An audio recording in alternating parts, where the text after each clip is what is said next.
हा बघा किती छान पांढरा शुभ्र गव्हाचा चीक तयार झालेला आहे। चीक करण्याची पद्धत पण खूप सोपी आहे।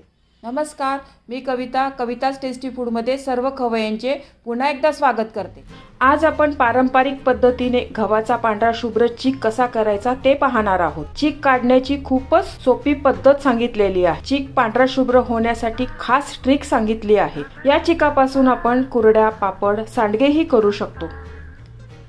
पूर्ण रेसिपीमध्ये भरपूर छोट्या छोट्या टिप्स सांगितलेल्या आहेत, त्यामुळे रेसिपी स्किप न करता पूर्ण पहा।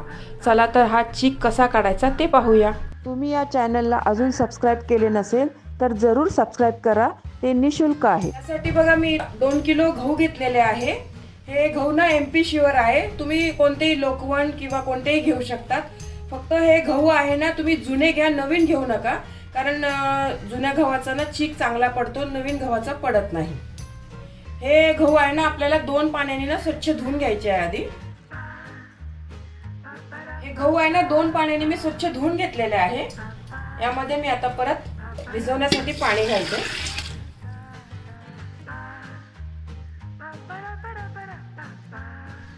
याच्यावर ताट झाकून मी आता उद्या याचं परत पाणी चेंज करणार आहे। गहू व्यवस्थित भिजले जातील इथपर्यंत आपल्याला पाणी घालायचं आहे। हे गहू आपल्याला 3 दिवस 3 रात्र भिजू घालायचे आहे। म्हणजे आज सोमवार आहे बघा, मंगळवार, बुधवार, गुरुवार, गुरुवारी संध्याकाळी आपण चीक काढायला घेणार आहे गहू। तर 3 दिवस आणि 3 रात्र पूर्ण आपल्याला हे गहू भिजू घालायचे आहे।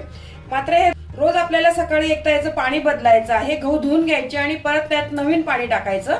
याच्याने ना चीक आपला चांगला पांढरा शुभ्र पडेल। मग ही प्रोसिजर आपण रोज सकाळी करायची।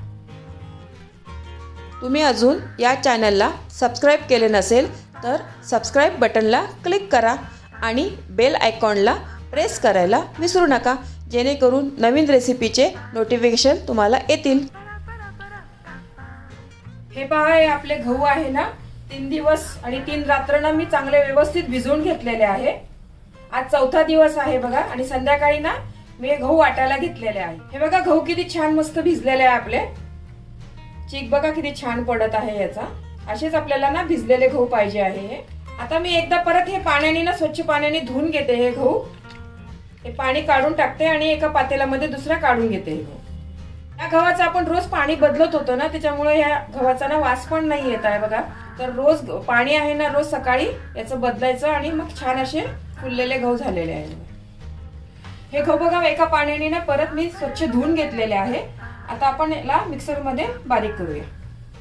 मिक्सरच्या भांड्यामध्ये ना थोडे थोडे गहू घालायचे आपल्याला। हे असे थोडं पाणी टाकायचं त्याच्यात।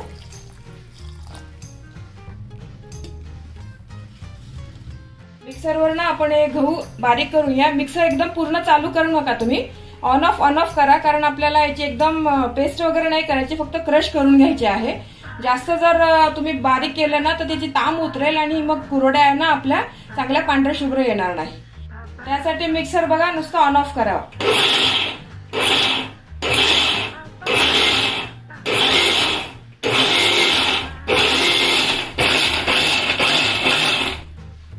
हे बघा गहू आपले ना पूर्ण असे बारीक नाही झालेले आहे, नुसते क्रश झालेले आहे आणि चांगला चीक निघालेला आहे बघा बारीक। याच पद्धतीने ना तुम्ही बारीक करा। एकदम एक चालू केला ना मिक्सर तर गव्हाची जी साल आहे ना ती पण एकदम क्रश होईल आणि मग ताम उतरेल आणि कुरडी आपली चांगली येणार नाही।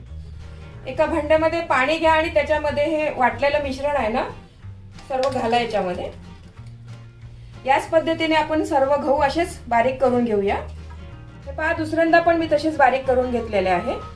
याच पद्धतीने ना आपल्याला सर्व गहू बारीक करून घ्यायचे आहे। हे बघा सगळे गहू आपले छान वाटून झालेले आहे। आता आपण ह्याला पाण्याने स्वच्छ धुवून घेऊया। त्याआधी ना मी हाताला थोडंसं तेल लावून घेते, खायचं तेल। हा चीक आहे ना आपल्या हाताला चिटकतो आणि मग लवकर निघत नाही, त्यासाठी पूर्ण हाताला ना व्यवस्थित खायचं तेल लावून घ्या तुम्ही।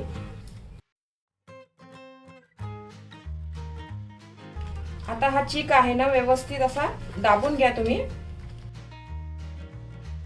हा चीक आपल्याला 2 ते 3 पाण्याने चांगला व्यवस्थित धुवून घ्यायचा आहे।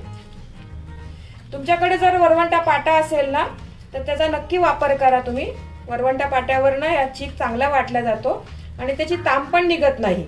आपल्या कुरड्या मस्त पांढऱ्या शुभ्र होतात। लग्नाच्या आधी मी माझ्या आईला असाच चिकना वरवंटा पाट्यावर वाटून द्यायची ना, मस्त छान कुरड्या करायच्या आई माझी, मस्त पांढऱ्या शुभ्र व्हायच्या. हा चोथा आहे ना, असं हातात धरून पिळून घ्या तुम्ही असं, आणि चांगलं व्यवस्थित दाबून घ्या तुम्ही असं. आणि दुसऱ्या भांड्यात हा कोंडा आहे ना तो काढा असा. याच पद्धतीने ना सगळा आपल्याला असा चोथा बाहेर काढायचा आहे ह्याच्यातून. नंतर मग तो चोथा आहे ना, पांढरं पाणी जोपर्यंत तुमचं निघत आहे ना तोपर्यंत 2-3 वेळा व्यवस्थित धुवून घ्यायचा.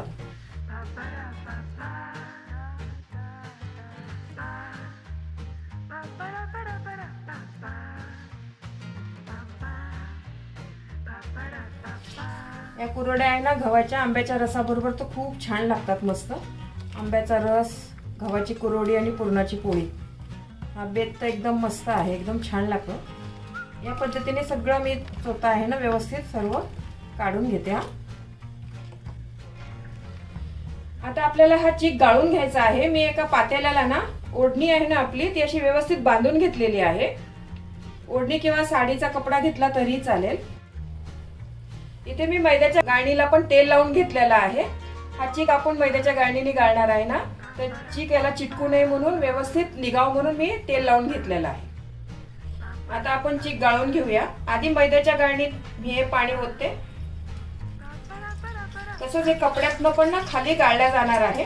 2दा आपला गाळल्या गेल्यामुळे ना चीक आपला चांगला पांढरा शुभ्र निघणार आहे आणि ताम नाही जाणार आहे ते.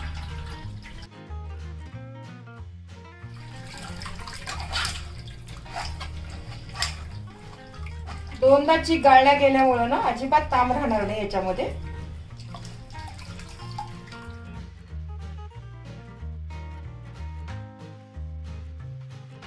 खालचा चीक आहे ना तो पण असा हलवून घ्यायचा.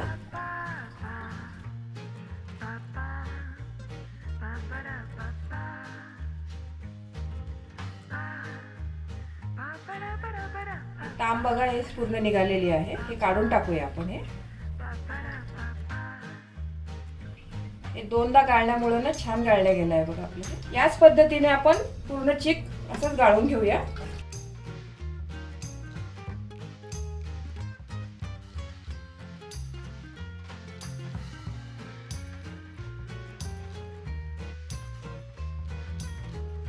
हा गव्हाचा कोंडा आहे ना, हा पण मी 1-2 पाण्याने ना व्यवस्थित धुवून घेणार आहे. हे बघा याच्यातनं पण ना थोडा थोडा चीक निघतोय बघा. पण बघा असं चीक निघतोय. जोपर्यंत असं पांढरं पाणी निघतंय ना तोपर्यंत 1-2 वेळा आपण चांगला धुवून घेऊया.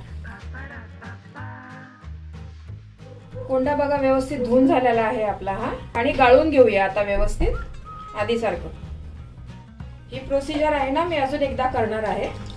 तो चोथा आहे ना आपला, त्याला अजून एकदा पाण्याने धुवून घेणार आहे.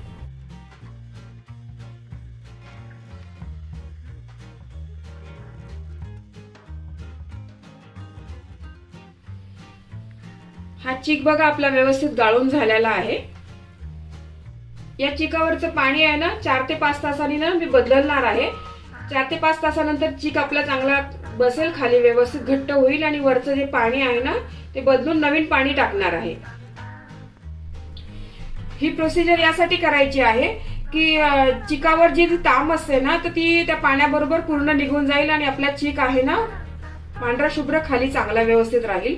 जोपर्यंत चिकावरचं जे पाणी आहे ना पांढरा शुभ्र दिसत नाही ना तोपर्यंत ही प्रोसिजर दिवसभरातनं करायची आहे आपल्याला. गव्हाचा चीक काढल्यानंतर बघा हा कोंडा निघालेला आहे. हा आपल्या आरोग्यासाठी खूप चांगला असतं, खूप फायबरयुक्त आहे. हा याच्या पण काही रेसिपी बनवता येतात. याच्या खारोड्या, याची भाजी, याच्या वडे पण बनवतात. याची पण रेसिपी नंतर मी दाखवणार आहे. हा पहा आपला चीक आहे ना 5 तास झाले आहे काढून आपण ठेवलेला आहे. हा याचं वरचं ना मला पाणी बदलायचं आहे. पाणी यासाठी बदलायचं आहे की आपल्याला चीक ना पांढरा शुभ्र हवा आहे ना तर त्याचं पाणी 1-2 वेळा बदललं ना तर वरची जी तांब असते ना तर ती पूर्ण निघून जाईल. हे पातेलं जड असल्यामुळे मी हे तांब्यानेच काढते वरचं पाणी.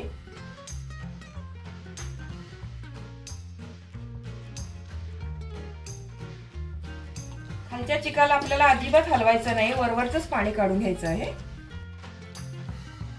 वरचं असं सर्व पाणी काढून घेऊया, अलगद काढायचं आपल्याला.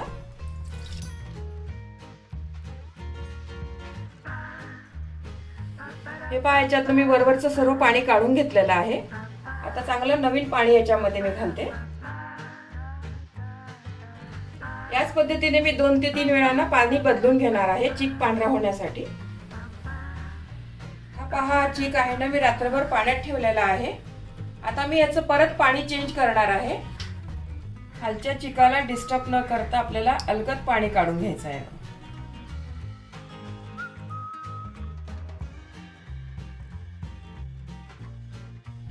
चीक बघा आपला बऱ्यापैकी आता पांढरा झालेला आहे. याच्यामध्ये ना मी परत पाणी घालते आता. हा बघा, चीक आपला किती छान पांढरा शुभ्र झालेला आहे. पाणी बघा सर्व वरचं क्लिअर दिसत आहे. बघा, हे वरचं पाणी आहे ना सर्व काढून घेते. अलगद पाणी काढायचं आहे आपल्याला, चिकाला ना हलवायचं नाही आहे.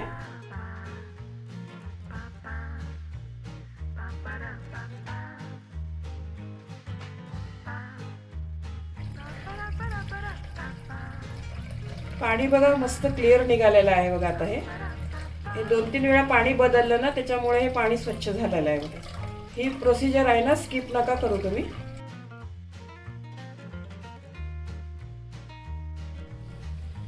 चीक बघा आपला किती छान मस्त पांढरा शुभ्र झालेला आहे. बघा, हा ना आता फोडून घेते मी. खाली घट्ट बसलेला असतो चीक. हा चीक आहे ना पूर्ण मी एकजीव करून घेते. हा पहा, गव्हाचा पांढरा शुभ्र चीक तयार झालेला आहे. या चिकापासून आपण कुरड्या, चिकाचे पापड, सांडगे करू शकतो. मला काही टिप्स सांगायच्या आहे. जर तुम्ही गव्हाच्या कुरड्या फेब्रुवारी-मार्चमध्ये करत असाल तर गहू भिजवताना 3 दिवस 3 रात्र गहू भिजवा. 4थ्या दिवशी गव्हाचा चीक वाटायला घ्या. आणि जर एप्रिल-मेमध्ये कुरड्या करत असाल तर 2 दिवस गहू भिजवा आणि 3ऱ्या दिवशी गव्हाचा चीक वाटायला घ्या. कारण फेब्रुवारी-मार्चमध्ये वातावरण थोडे थंड असते आणि एप्रिल-मेमध्ये उष्णता जास्त असल्यामुळे गहू लवकर भिजतात. गव्हाचा चीक काढल्यानंतर दुसऱ्या दिवशी लगेच कुरड्या न करता चिकावरचे पाणी दिवसातून 3 ते 4 वेळा तरी बदला. त्यामुळे चीक पांढरा शुभ्र होईल आणि जी काही ताम उरली असेल ती पाण्याबरोबर निघून जाईल. या चिकापासून कुरड्या कशा करायच्या याची रेसिपी पण मी लवकरच शेअर करेन. तुम्हाला ही रेसिपी आवडली असेल तर तुमच्या मित्रमैत्रिणी आणि नातेवाईकांबरोबर शेअर करा. व्हिडिओला लाईक करा व चॅनलला सबस्क्राईब करा. रेसिपीला कमेंट्स करा. तुमच्या कमेंट्स वाचायला मला फार आवडतात. तुमच्या लाईक्स आणि कमेंट्समुळे माझा उत्साह वाढतो आणि नवनवीन व्हिडिओ बनवण्यासाठी प्रोत्साहन मिळते. त्याचबरोबर तुम्ही मला फेसबुक, इंस्टाग्राम आणि पिनइंटरेस्टवर देखील फॉलो करू शकतात. त्यांची लिंक डिस्क्रिप्शन बॉक्समध्ये दिलेली आहे. तुम्ही ही रेसिपी कोणत्या गावातून पाहताय तेही सांगा. तर पुन्हा भेटूया एका नवीन रेसिपीसह. तोपर्यंत मस्त खा, काळजी घ्या. धन्यवाद.